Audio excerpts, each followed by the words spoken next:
നമ്മുടെ ഈ വെയർ ഹൗസിൽ തന്നെ നമ്മൾ എപ്പോഴും ഫോക്കസ് ചെയ്യേണ്ട വേറൊരു എലിമെൻ്റ് ആണ്, ഇൻവെൻട്രി മാനേജ്മെൻറ്റ് കഴിഞ്ഞിട്ട് വരുന്നൊരു എലിമെൻ്റ് ആണ് സ്റ്റോർ മാനേജ്മെൻറ്റ് എന്ന് പറയുന്നത്. പേരിൽ തന്നെ ഉണ്ടല്ലേ. നമുക്കപ്പോൾ അറിയാം ഒരു സ്റ്റോർ, അപ്പോൾ ആസ് എ നിങ്ങൾ ഇതൊക്കെ കഴിഞ്ഞ് പഠിച്ചൊരു സ്റ്റോർ മാനേജർ ആയി അല്ലെങ്കിൽ ഒരു സ്റ്റോർ സൂപ്പർവൈസർ ആയിക്കഴിഞ്ഞാൽ എന്തൊക്കെ റെസ്പോൺസിബിലിറ്റീസ് ആൻഡ് ഡ്യൂട്ടീസ് വരും, അതേപോലെ ഒരു സ്റ്റോർ എങ്ങനെ മാനേജ് ചെയ്യണമെന്നും. അപ്പം എപ്പോഴും ഈ വെയർ ഹൗസ് അഥവാ സ്റ്റോഴ്സ് എന്നൊക്കെ പറയുന്നത് ഒരു എന്താ പറയുക, ഒരു ഹബ്ബ് തന്നെയാണല്ലേ, നമ്മുടെ എല്ലാ ലോജിസ്റ്റിക്സ് പ്രവർത്തനങ്ങളെ കൂട്ടിയിണക്കുന്ന ഒരു മെയിൻ സെൻറ്റേഴ്സാണ്. ആക്ച്വലി അതില്ലാന്നുണ്ടെങ്കിൽ നമുക്ക് ലോജിസ്റ്റിക്സ് തന്നെ ഉണ്ടാവില്ല. ബിക്കോസ് നിങ്ങൾക്കറിയാമല്ലോ, ഇപ്പോൾ നമ്മൾ ക്യാഷ് അഥവാ മണി ലോജിസ്റ്റിക്സ് ഉണ്ട്.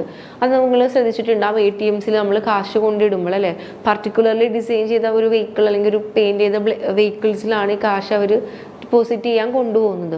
അവിടെ അവർ ട്രാൻസ്പോർട്ടേഷൻ മാത്രമല്ല ഫോക്കസ് ചെയ്യുന്നത്, മോർ ദാൻ ട്രാൻസ്പോർട്ടേഷൻ അവർ ആ ഇരിക്കുന്ന മണീൻ്റെ സേഫ്റ്റി ആൻഡ് സെക്യൂരിറ്റിയും കൂടെ ഫോക്കസ് ചെയ്യുന്നുണ്ട്. So that is logistics. അപ്പോൾ നമുക്ക് എപ്പോഴും സെക്യൂർ വേണം ആൻഡ് സേഫ്റ്റി വേണം. ട്രാൻസ്പോർട്ടേഷൻ മാത്രമായിരുന്നെങ്കിൽ നമുക്ക് ഈ ഒരു ടേം തന്നെ മേ ബി ഉണ്ടാവില്ല, റൈറ്റ്. ലോജിസ്റ്റിക്സ് എന്ന് പറഞ്ഞാൽ ഇതെല്ലാം കൂടെ കൂട്ടിയിണക്കിയിട്ടുള്ളതാണ്. അതുകൊണ്ട് തന്നെ സേഫ്റ്റി ആൻഡ് സെക്യൂരിറ്റി അഥവാ സ്റ്റോറേജിന് വേണ്ടിയിട്ടാണ് ആക്ച്വലി നമ്മൾ ഈ ഫിസിക്കലായിട്ടുള്ള വെയർ ഹൗസസ്, DC സ്റ്റോഴ്സ് ഒക്കെ ക്രിയേറ്റ് ചെയ്ത് വെച്ചേക്കുന്നത്. താൽക്കാലിക ആണെങ്കിൽ പോലും ആ ടെമ്പററി സ്റ്റോറേജ് അവിടെ ഇല്ലെങ്കിലൊന്നും വെക്കാൻ പറ്റില്ലല്ലോ. അപ്പോൾ നമുക്ക് ഇങ്ങനെയാണ് ഒരു സ്റ്റോറ് മുന്നോട്ട് പോകണ്ടെന്നുള്ളതിൽ ഫസ്റ്റ് ഓഫ് ഓൾ വരുന്നത് നമുക്ക് റിസീവ് ചെയ്യണം അല്ലേ. എന്തൊക്കെ ഗുഡ്സ് വരുന്നുണ്ട് അതെല്ലാം നമ്മൾ അഫ്കോഴ്സ് ഇങ്ങോട്ട് ചെയ്യണം. അഥവാ അത് ഒരു രീതിയിൽ നോക്കിയാൽ ഇൻബൗണ്ട് ലോജിസ്റ്റിക്സ് ആണ്. നമ്മൾ ഫസ്റ്റ് മൊഡ്യൂൾ അതൊക്കെ ജസ്റ്റ് ഡിസ്കസ് ചെയ്തിട്ടുണ്ട്. അപ്പോൾ ഇൻബൗണ്ട് ലോജിസ്റ്റിക്സ് അഥവാ ഇന്നാണ്, നമ്മൾ റിസീവ് ചെയ്യുവാണ്. അതിൽ തന്നെ നമുക്ക് വേറൊരു ജോബ് അല്ലെങ്കിൽ ഒരു പൊസിഷൻ എന്ന് പറയുന്നത് സർവേയേഴ്സ് എന്ന് പറഞ്ഞൊരു ജോബ് ഉണ്ട് കേട്ടോ. ആക്ച്വലി നമ്മുടെ വെയർ ഹൗസസിൽ അവർ ചെയ്യുന്നത് എന്താണെന്ന് വെച്ചാൽ ഈ വരുന്ന സാധനങ്ങൾ എത്രത്തോളം ഉണ്ട്, എത്ര കമ്മോഡിറ്റീസ്, ഇൻ വാട്ട് ക്വാണ്ടിറ്റി, എന്താണ് ഗുഡ് എന്നൊക്കെ ഉള്ളത് അവർ കീപ്പ് ചെയ്യും അഥവാ ചെക്ക് ചെയ്യും. ഇപ്പം നമുക്ക് സൈക്കിൾ കൗണ്ടിങ് എന്ന് പറയുന്ന മെത്തേഡും വരെ ഉണ്ട്. ആക്ച്വലി ഇൻഡിവിജ്വലി എത്ര എണ്ണം, 100 എണ്ണം വന്ന് 100 എണ്ണത്തിന് നമ്മൾ കൈകൊണ്ട് എണ്ണി അല്ലെങ്കിൽ നമ്മൾ നേരെ നിന്ന് ലൈവായിട്ട് എണ്ണി നോക്കി മാറ്റാം. അപ്പോൾ എന്തെങ്കിലും എറേഴ്സ് ഒക്കെ ഉണ്ട്, ഇപ്പോൾ 100 അല്ല 101 വന്നെന്ന് പറഞ്ഞാൽ ഇഷ്യൂ തന്നെയാണല്ലേ, നമുക്കത് അവിടെ റിപ്പോർട്ട് ചെയ്യണം. അപ്പോൾ ചുമ്മാ എല്ലാം വാങ്ങി വെക്കാൻ മാത്രമല്ല, എന്തെങ്കിലും കൂടുതൽ വന്നിട്ടുണ്ടോ അല്ലെങ്കിൽ എന്തെങ്കിലും ഒരു ക്രേറ്റ് അല്ലെങ്കിൽ ബോക്സിന് ഡാമേജ് ഉണ്ടോ അതവിടെ സർവേസ് അത് നോട്ട് ചെയ്ത് പോകും, റൈറ്റ്. അതിനെ മാറ്റി വെക്കും, അതിൻ്റെ പ്രൂഫായിട്ട് ഫോട്ടോ കാര്യങ്ങളൊക്കെ എടുക്കും. സിമിലർലി വന്ന വാഹനങ്ങളിൽ ഇപ്പോൾ കണ്ടെയ്നറിലൊക്കെ ആണെങ്കിൽ എന്തെങ്കിലും കണ്ടെയ്നേഴ്സിന് ഡാമേജ് ഉണ്ടോ, ഡിഫക്റ്റ് ഉണ്ടോ എന്നൊക്കെ ഉള്ളതൊക്കെ നമ്മൾ ശ്രദ്ധിക്കും. സർവേയേഴ്സ് അവരതിൻ്റെ ബേസിക് ആയിട്ടാണ് ഒരു റിപ്പോർട്ടൊക്കെ തയ്യാറാക്കുന്നത്, സർവേ റിപ്പോർട്ട് എന്നൊക്കെ പറയും അതിന്. അപ്പം വന്ന ഗുഡ്സിൽ ഇത്രാമത്തെ ബോക്സിന് ഈ ഡാമേജ് ഉണ്ട് അല്ലെങ്കിൽ നനഞ്ഞിട്ടുണ്ട്, കുതിർന്നിട്ടുണ്ട് എന്നൊക്കെ ഉള്ളത് നമുക്ക് റിപ്പോർട്ട് ചെയ്യാം. അതേപോലെ ഡിഫക്റ്റ് ഉണ്ടെങ്കിൽ അത് നമുക്ക് റിട്ടേൺ അയക്കാം അല്ലേ. എല്ലാം ഇങ്ങോട്ട് കയറ്റി വെക്കേണ്ട ആവശ്യമില്ല, നമുക്ക് നോട്ടിഫൈഡ് പാർട്ടി ഔട്ട് അയക്കാം. അത് അതിനെ റിവേഴ്സ് ലോജിസ്റ്റിക്സ് അവിടെ നടത്താം. സിമിലർലി എത്തിച്ച സാധനങ്ങളെ എവിടെയാണോ വെക്കേണ്ടത് അതനുസരിച്ച് നമുക്ക് മാറ്റാം. ഇപ്പോൾ ഫോർ എക്സാമ്പിൾ നിങ്ങൾ വെയർ ഹൗസ് ലേ ഔട്ട്സിലൊക്കെ മേ ബി ഇന്ന കാർഗോ ഇന്ന സ്ഥലത്ത് തന്നെ ആയിരിക്കാം, അല്ലെങ്കിൽ ഇന്ന കാർഗോക്ക് ഈ സ്ഥലമാണ്. ഇപ്പോൾ എക്സസ് കാർഗോ ഉണ്ട്, നമുക്ക് ഷട്ട് ഔട്ട് കാർഗോ ഉണ്ട്, അതേപോലെ ലോങ് സ്റ്റാൻഡിങ് കാർഗോ. ഇപ്പോൾ ഒരു വെയർ ഹൗസിൽ ശ്രദ്ധിച്ചാൽ നിങ്ങൾക്ക് അറിയാൻ പറ്റും, ഒരു ലോങ് സ്റ്റാൻഡിങ് കാർഗോ എന്ന് പറയുന്ന സെപ്പറേറ്റ് ഒരു ഫ്ലോർ അല്ലെങ്കിൽ ഒരു സംഭവം ഉണ്ട്. അവിടെയാണ് നമ്മൾ ദീർഘനാളത്തേക്ക് സൂക്ഷിക്കേണ്ട ഗുഡ്സിനെ മാറ്റി വെക്കുന്നത്. അത് എന്നും പോകുന്ന അല്ലെങ്കിൽ ഡെയിലി റൂട്ടീനിൽ ഇങ്ങനെ ഇൻ ആൻഡ് ഔട്ട് ആയിട്ട് പോകുന്ന ഒരു ഏരിയയിലോട്ട് കൊണ്ട് മിക്സ് ആക്കില്ല. ബിക്കോസ് നമുക്കതൊരു കാവോറ്റിക്കായിട്ട് മാറാം പലപ്പോഴും അല്ലേ. അപ്പോൾ ആ ഒരു സ്റ്റോറേജ് സ്പേസ് യൂട്ടിലൈസ് ചെയ്യാൻ വേണ്ടിയിട്ട് നമ്മൾ എന്ത് ചെയ്യും, കൂടുതൽ നാൾ അഥവാ ദീർഘകാലത്തേക്ക് വരുന്ന ഗുഡ്സിനെ നമ്മൾ മാറ്റി വെക്കും. സിമിലർലി നമുക്ക് ഇമ്പോർട്ട് വരുന്നത് അതേപോലെ എക്സ്പോർട്ട് വരുന്നത് അങ്ങനെയൊക്കെ നമ്മളൊരു സ്റ്റോറിനെ നല്ല രീതിയിൽ മാനേജ് ചെയ്യണം അല്ലേ. അല്ലെങ്കിൽ എന്താ പറ്റുക, എല്ലാം കൂടി ഇങ്ങനെ കൂടിക്കലർന്ന് അത് ഭയങ്കര ബുദ്ധിമുട്ടായി മാറാൻ പറ്റും.